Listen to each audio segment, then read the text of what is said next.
গতকাল যে আমাদের বন্ধ ছিল 12 ঘন্টার যে বন্ধ ডাকা হয়েছিল মাননীয় রাজ্য সভাপতি বিরোধী দলনেতা, সেই বন্ধের ক্ষেত্রে আমাদের স্বতঃস্ফূর্তভাবে সবাই পার্টিসিপেট করেছে।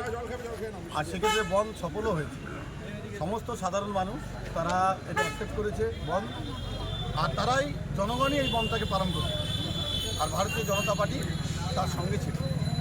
কিন্তু সেক্ষেত্রে দেখা গেল কোনো একটা কারণবশত আমাদের কার্যকর্তাদের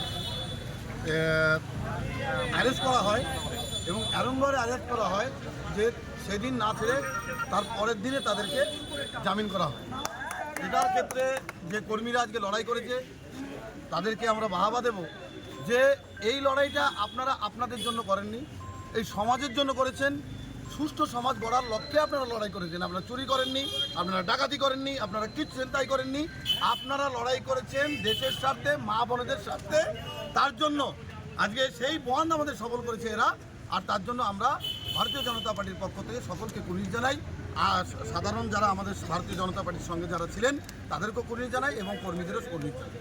এক্ষেত্রে কাকে ওনাকে ছিলতাহানি করলো সেটা এখন পর্যন্ত কেউ জানেও না। ভিডিও ফুটেজে দেখা যাচ্ছে যে কোনো ভারতীয় জনতা পার্টির লোক ওর পাশেই নেই।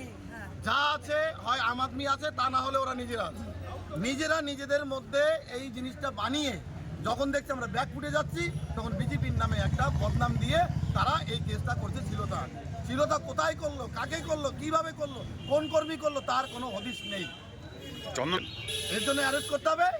এর জন্য পুলিশ প্রশাসন যেমন বিজেপির প্রতি সক্রিয় হয়েছে, ওর প্রতিও অতি সক্রিয় হওয়া উচিত যে ভাঙচুর করেছে। কারণ ভারতীয় জনতা পার্টি কোনো জায়গায় ভাঙচুর করে না। কারণ সরকারি সম্পদ ভারতীয় জনতা পার্টি নষ্ট করতে চায় না, সুষ্ঠু সমাজ করতে চায়।